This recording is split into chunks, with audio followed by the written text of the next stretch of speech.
Today's episode, we're going to be talking about toxic people, 5 signs on how to actually identify toxic people, and that includes family and friends. Yes, you heard me right.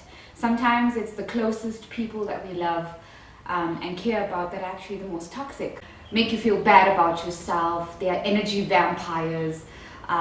They certainly leave you feeling inadequate, insufficient, and generally they blame you for a lot of their actions and responsibilities.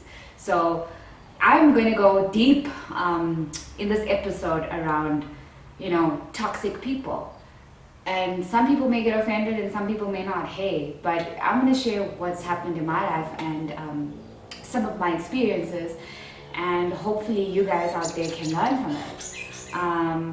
So I think let's begin. Sign number 1.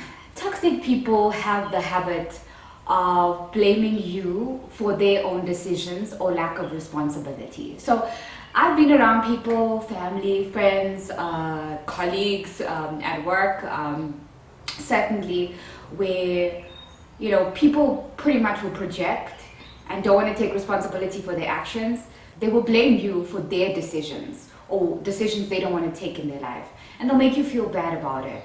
They will also leave you drained. And for me, that is dangerous. I've been in many of the situations and for far too long. Some relationships as well where, the guy doesn't want to pick up his responsibility or accountability. And so you think something is wrong with you. You start to feel as if something's wrong with you, and there's nothing wrong with you. You're fine.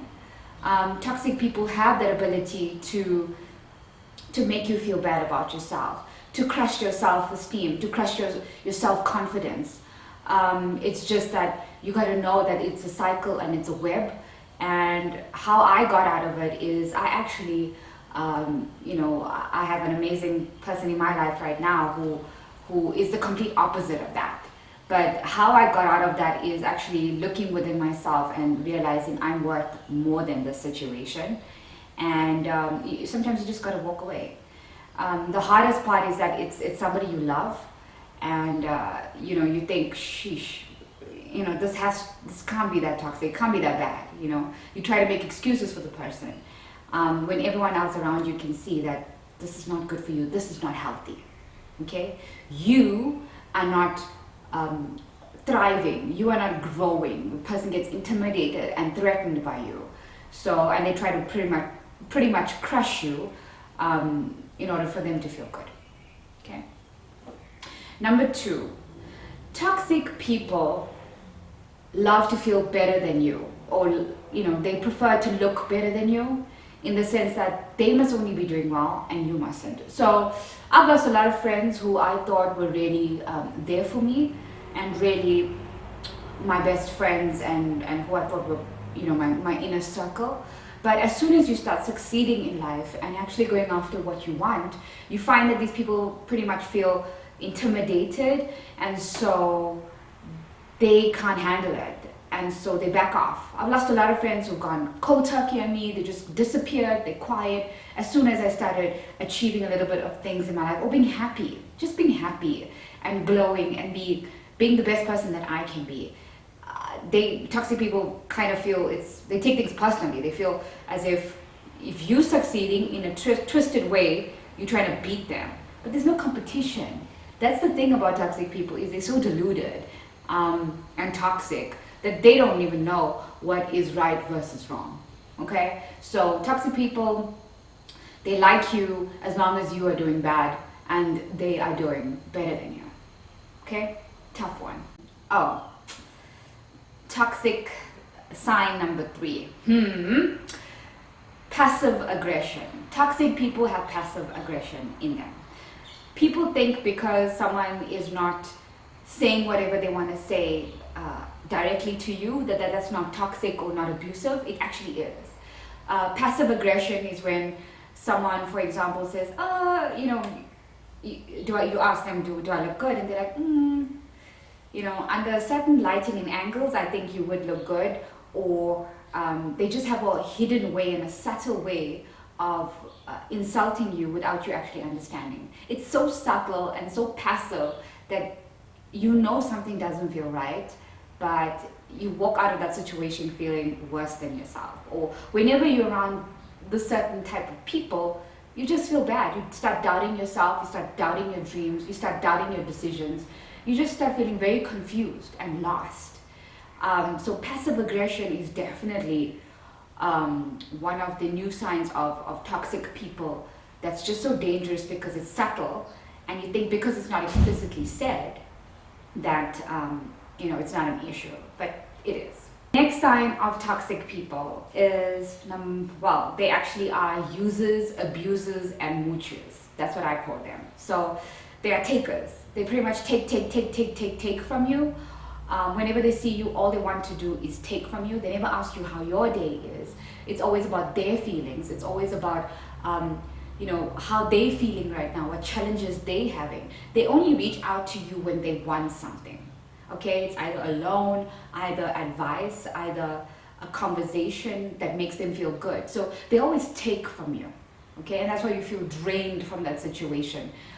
They never replenish you. They never ask how you doing, how are you feeling, what you need. So for me, that's a big one. I've been in around a lot of people like that, including family and friends, as I mentioned before, where they just take. It's like, ooh, what can I get from this person today? What can I take from them? They're so used to getting what they want that they feel it's natural. And the thing about being in a toxic relationship or friendship is that you get so used to that you kind of numb yourself to realizing it's wrong. So my advice would be, if someone is only contacting you to take, or relationship is just one-sided, then it could possibly be toxic. I hate to break bad news, but it could be toxic. A relationship, now that I'm in a healthy one, it's reciprocal. It's reciprocated. There's mutual benefits. There's a mutual conversation. It's not one-sided. So I just think it's important that you guys realize that whatever relationship or friendship you're in, it should not just be one-sided. Okay? You feel powerless when you're around toxic people or in a toxic friendship or relationship. You feel trapped. You feel like it's a cycle you can just never get out of. It affects everything. It affects your mental well-being, your physical well-being, your emotional well-being. It's just draining and exhausting whenever you're around these people. If you have a weird feeling in your stomach and your heart when you see these people, then maybe they are toxic. The question I always ask is, what value am I getting out of this friendship? What value am I getting out of this relationship?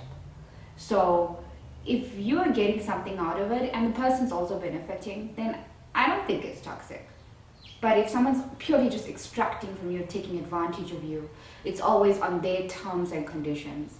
It's always on their timing. So let's say you want to meet up for a coffee date. It's always based on their convenience, on their terms and conditions. Okay? So they are allowed to flake on you, but you're not allowed to flake on them. So for me, toxic. So the question is, well, what do I do if I'm in a toxic friendship or a toxic relationship with family or friends or with a partner? What do I do? It's a hard one. It's a difficult one because, I'm not a psychologist who can give you advice, but I can say from my experience, I had to assess and make the difficult decision of distancing myself from those people. With COVID, we talk about social distancing. With COVID, we talk about social distancing, but there's also emotional and physical distancing when it comes to toxic people. The problem is that when you let them back into your life, they contaminate everything. They're just so negative. They just are miserable human beings. They're bitter. They cannot be happy for you. How can you want people like that around you, right?